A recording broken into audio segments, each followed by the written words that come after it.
The superpower of discipline. This section will change your life. Not someday, not next year, but today.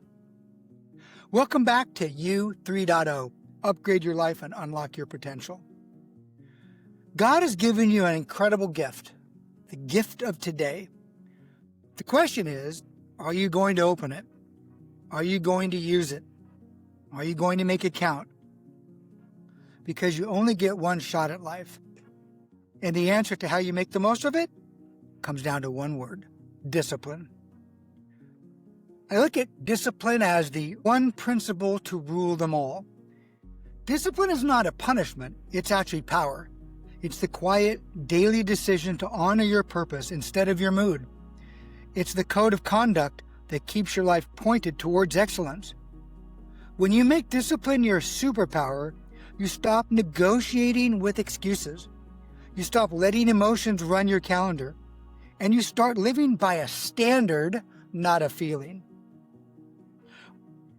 Discipline means saying no to anything that pulls you off of your mission. Every time you say no to a distraction, you're actually saying yes to destiny.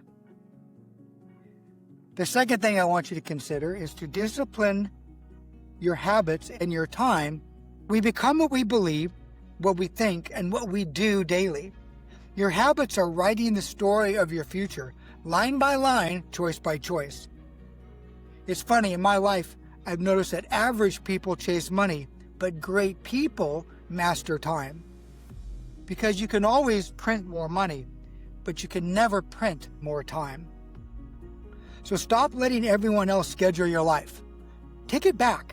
Because if you don't control your time and your habits, someone else will. And you'll end up building their dreams instead of yours. If you remember what Mel Robbins said, you can chase distractions or get epic amounts of work done. You can't do both. The third thing I want you to consider is disciplining your decisions. Watch out for the little compromises, the silent killers of greatness. You know the ones: leaving dishes in the sink, skipping the gym because you're tired, letting that email slide, telling yourself you'll start fresh on Monday. Those aren't small, they're signals. Because how you do one thing is how you do everything. A messy car, garage, living room, bedroom, can lead to a messy mind. Procrastination at home becomes procrastination at work. The concessions spread until they infect your standards, your relationships, and your reputation. Discipline your decisions. Refuse to settle, because the person who can't be trusted with the small things can't be trusted with the big ones either. The fourth thing I want you to consider are some important truths that you should etch into your mind. These are phrases that I think about every day because it helps keep me disciplined. Discipline is your ability to overcome short-term desire. Short-term desire is the death of long-term habit change. Discipline enables the warrior inside you, the one fighting between your intentional self and your self-sabotaging self, to win. You've probably heard this one before from Jocko. Discipline eats motivation for breakfast. Motivation is fleeting. It's emotional fuel. Discipline is identity. It's who you are when no one's watching.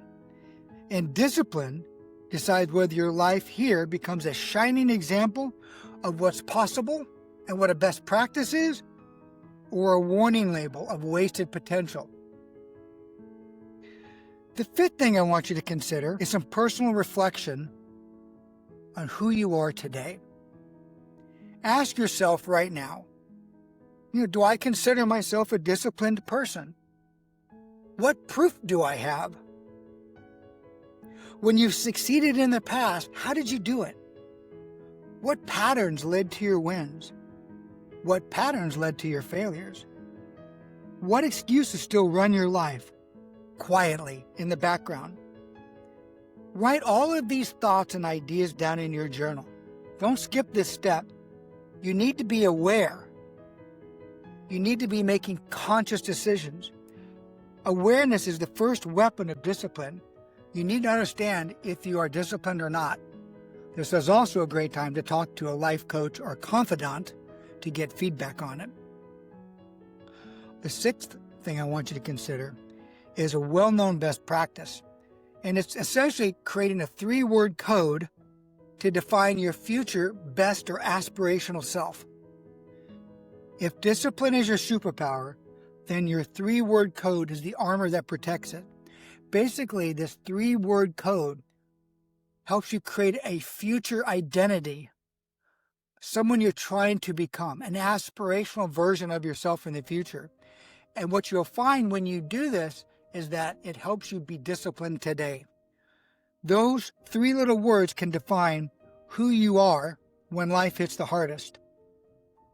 These 3 little words can pull you back on course when distractions whisper your name. For me, it's servant, warrior, reverend. Each word is a reminder to serve before yourself, to fight the battles that matter, to live an example worth following, to help you stay focused on the person you're becoming on this journey. And tying your identity in the future with your actions today is the secret sauce that many people miss. Your 3 words should ignite something in your chest, in your heart. It's a personal code that commands your discipline when motivation disappears. You don't need more motivation. You need a mission. And missions are built on discipline. Because discipline is freedom, freedom from regret, freedom from chaos, freedom from the version of you that keeps saying someday. Today is that day. Right now, decide. No more shortcuts, no more compromises, no more wasted potential. Your future self is waiting, and he's counting on you to show up. That's why discipline is the one principle to rule them all. I want you to become the best version of yourself. Download the plan to get started today at joel-davis-shop.fourthwall.com. If you want a self-guided walkthrough of the 6 templates in the plan, watch the first of 3 instructional videos called Hidden Chains Holding You Back. It's in the video playlist, the Youth 3.0 Operating System, every template step by step. Thank you for your time, and we'll see you on the next video.